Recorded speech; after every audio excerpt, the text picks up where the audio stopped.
Elhamdülillah. Cimi hamdü sana asmanlarının ve ziminin Rabbi bolgan Allah xastur ki u Allah yaxşı iş qılğuçlarga katta ecir savab berdi. Yaxşı amel qılğuçlarning ajrini zaya qilib etmeydi. Guvahlık bermen ki bir Allah'tan başka ilah yoktur. U takvadarlarning egisidir. Yeni guvahlık bermen ki yolbaşımız ve peygamberimiz Muhammed sallallahu aleyhi ve sellem Allah'ın elçisi ve peygamberlerinin tügencisidir. Allah'ın durud, salam ve bereketleri o peygamberge, o peygamberinin ail tawabatlarga, sahabelerge ve ularga ergeşkenlerge bolsun. Sözümüz kelsek, ey Allah'ın bendileri, özümge hem sizlerge Allah'tan korkuşni, Allah'a taqvodor bo'lishni tavsiya qilaman. Alloh taolo Qur'on Karimda mundoq deydi: Estaizu billah. Ya ayyuhallazina amanu taqulloha wal tanzur nafsum ma qaddamat ligad wattaqulloh innalloha xabirum bima ta'malun. Ey müminler, Allah'tan korkunglar. Her adam ete yani kıyamet gün üçün yaxşı əməllərdən nemələrini tayarlağanlıqı qarsun.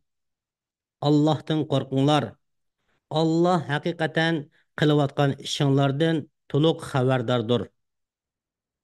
Ey müminler, kulaq selanglar. Bir günü İbn Ömer raziyallahu anhuma bir padişahın yanına ötüp ketip etip onunğa bizge qoyununu setip beremsen degende padişah u qoylar manga amanet koyulgandır. Onu satolmayman, yani satsam bulmaydı depti. Şunun bilen İbn Ömer onun paklıqını, yani amanetki bolgan samimi sadaqatini sınap bakış üçün qoylarını sana amanet koygan kişiге qoyunu böğrü yep ketdi desen buluduğu depti. Şu haman padişi beşini asmağını götürüp Eynallah, Allah nerede? Yani Allah hemmini körüp turğuç emasmı? Depti. Hazreti İbn Ömer bu sözünü tekrarlap qayta Allah nerede? Allah nerede? dep ketipti. Bu nima degan ulug' ma'nisi, nima degan chunqur gap ha?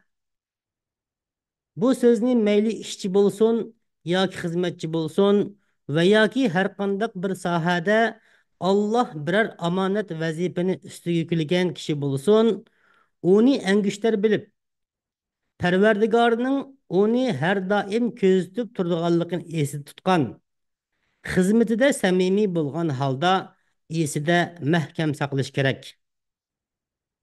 Bu yana o'z navbatida payg'ambar sallallohu alayhi vasallamning "U'budullaha ka'annaka tarahu fa in lam takun tarahu fa innahu yarak." Yani sen Allah'a Allah'ını ko'rib turayotgandek ibodat qilgin. Gerçi sen Allah'ını görmesen mu Allah seni görüp turdu degan so'ziga amal qilganlikdir. Şundaq, haqiqiy mas'uliyatchan va pok samimiy xizmatchi degan payg'ambar sallallohu alayhi vasallamning haqiqatan Alloh taolo har bir padichidan, ya'ni mas'uliyat egasidan o'zining padisi, ya'ni mas'ul qilingan ish haqida uni yaxshi asradimi yoki zoya qilyaptimi deb so'rildi degan hadisga binoan Allohning uning vazifasida ato qilgan ne'matini his qilib uningga qarta Allohga shukr qilgan va mas'uliyatni yaxshi his qilgan. Shundaqla Allah subhanahu va taolaning aranglardan biringlarga ishinib omonat qo'ysa, u chaqda omonatni olg'uvchi odam omonatni topshirsin degan oyatiga amal qilib, majburiyatni samimiylik bilan ado qilgan, pok diyonatlik va mas'uliyatiga astoydil qaraydigan xizmatchidir. Bu xil xizmat stili bo'lsa, u kishini Alloh taolaning alam ya'lam bi annalloha yara. Ya'ni Allohning uni ko'rib turganligini bilmadimi degan oyatiga amal qilib, xizmat vaqtiga rioya qilishga, yolg'on kasal bo'lib olmaslikqa, hurunlik qilmaslikqa va xizmatdan qochmaslikqa undaydi. Shundaqla vaqtini xizmatdoshlari bilan quruq parang silib yoki telefon o'ynab zoya qilib o'tmaydi. Balki astoydillik va vatanparvarlik еңі bilan vaqtini ching tutib, butun vujudi, ixlosi bilan vazifasini astoydil va puxta ado qiladi. Payg'ambar sallallohu alayhi vasallam hadisda haqiqatan Alloh taolo oranglardan bir ishni qilsa, uni puxta, yaxshi qilgan kishini yaxshi ko'rdi degan. Ey Allohning bandalari, men yaxshi xizmatchini alohida farqlantirib turadigan sifatlarni deb beray. Birinchidan, xizmatdoshlari bilan yaxshilik va taqvodorlikda o'zaro hamkorlashib, ular bilan bir-birini mustahkamlab turadigan binoga o'xshash bo'ladi. Ikkinchidan, xizmatdoshlarining tirishchanliklarini taqdirlaydi, tuhfalarga sal qaramaydi va texmo ko'p natijalarni qo'lga keltirish uchun turtki bo'ladi. Hadisda ko'rsatilgandek, mu'min degan o'ziga yaxshi ko'rganni qarindishig'imi yaxshi ko'rdi. Uchinchidan, ularga hasad qilmaydi, o'chmanlik qilmaydi, adovat tutmaydi, g'ayvatini qilmaydi va gap to'shimaydi. Balki ularga yordamchi bo'ladi. Banda qarindishining yordamida bo'ladi ekan, Alloh unga yordam qiladi. Yaxshi xizmatchi degan Qur'on Karimdagi "Ey Parvardigorim, ilmimni ziyoda qilgin" degan oyatga amal qilib, har kuni bilimi va tajribalarini taraqqiy qildirib turadigan, nazar doirasini kengaytib, kasbiy mahoratlarini yuqorilatib, to'xtovsiz olg'a intilib turadigan bo'shashmas izchil kishidir. Uning yangi xizmatdoshlariga ulgu bo'lib, ularga bilmaganini bildirib qo'ydigan va tajribalarini aymay so'zlab berdiganligini ko'ramiz. Uning uchun Parvardigorimizning iymon etgan va yaxshi amallarni qilganlarga qildigan bo'lsak, biz ularning qilgan yaxshi amallarining savobini haqiqatan yo'q chiqarmaymiz degan va'dasiga binoan ularga xush bishoratlar bo'lsin. Ey Alloh, bizni hayotimizning hamma sohalarida yaxshilik qilguvchi bo'lishimizga, ishlarimizda ixlosmand, o'zni beg'ishlag'uchi fidokor bo'lishimizga nasib qilgin. Ey mo'minlar, Allohga, payg'ambarga va o'zinglardan bo'lgan ish ustilarga itoat qilinglar.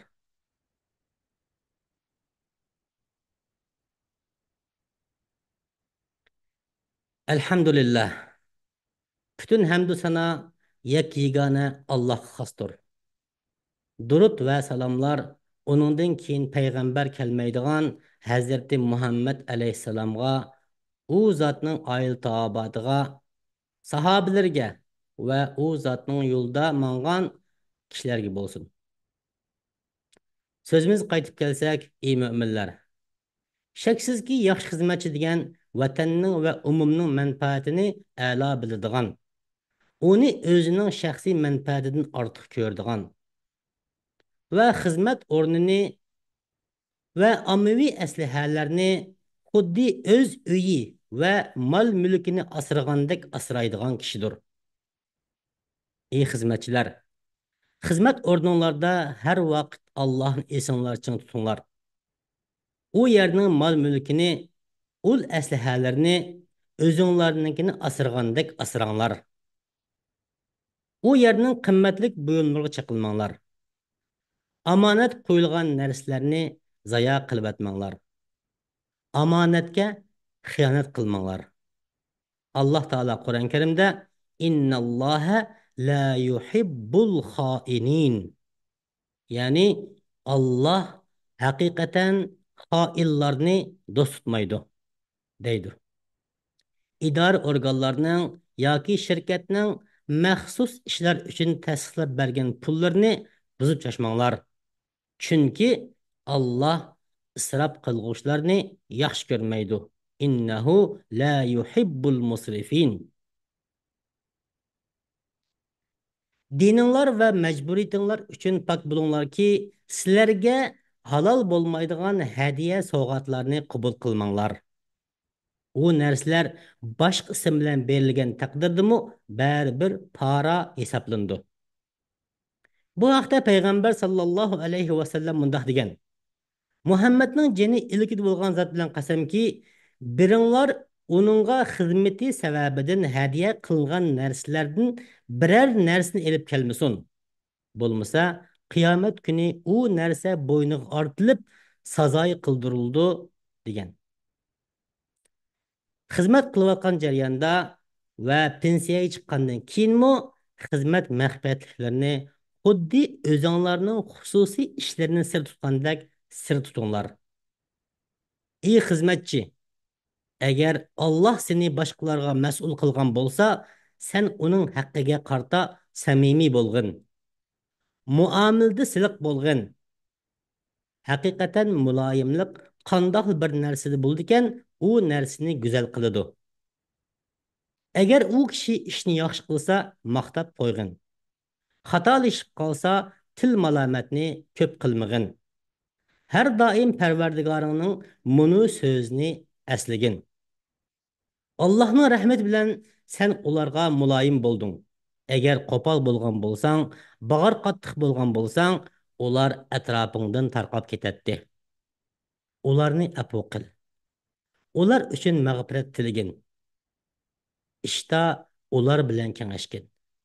Kengashgandan keyin bir ishga bel bog'lasang, Allohga tavakkul qilgin. Alloh haqiqatan tavakkul qilguvchilarning do'stidir.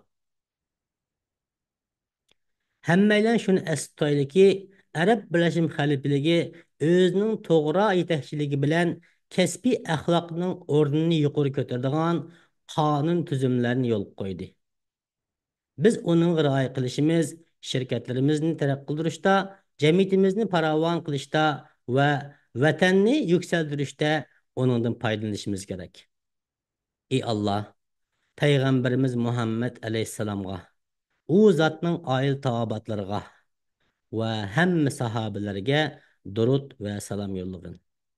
Ey Alloh, Hazreti Abu Bakr, Umar, Osman, Ali'din va barliq sahaba kiramlardan rozi bo'lgin. Ey Alloh, bizni sana iman etguchi, sana ibodat qilguvchi, sening tarafingga qaytguchi va ota-onamizga yaxshilik qilguvchi qilg'uchilarning qatoridan qilgin. Ular bizning kichikimizda tarbiyalagandek, ularga rahim shafqat qilgin. Ey rahim qilg'uchilarning eng rahim qilg'uchisi bo'lgan zot. Ey Alloh, davlatimizga tinchlik va muqimlikni davom qilgin va boshqa barliq davlatlarga tinchlik, xotirjamlik va farovonlik ato qilgin. Ey Alloh, davlat raisimiz Muhammad bin Zayedni, o'rinbosarni va boshqa ish egalarini sen rozi bo'lgan ishlarga nisib qilgin. Ey Alloh, marhum Sheyx Zayedga, Sheyx Rashidga va rahmatingga safar qilgan barliq sheyxlarga rahmat qilgin. Ularni fazli rahmating bilan jannating kirgizgin. Ham shahidlarimizga rahmat va mag'firat qilgin. Ey Alloh, barliq musulmon erlar va musulmon ayollarni, hayotlarni va o'lib ketganlarni rahmat, mag'firat qilgin. Ey Alloh, bizga yomg'ir yog'dirib bergin. Bizni noumid qo'ymagin. Ey Alloh, bizga dunyodami yaxshilik ato qilgin. Oxiratdami yaxshilik ato qilgin. Bizni do'zax azobidan saqlagin. Amin. Ey Allohning bandalari, Alloh taoloni aslanglar. Allohmi sizlarni aslaydi. Alloh shukr qilinglar.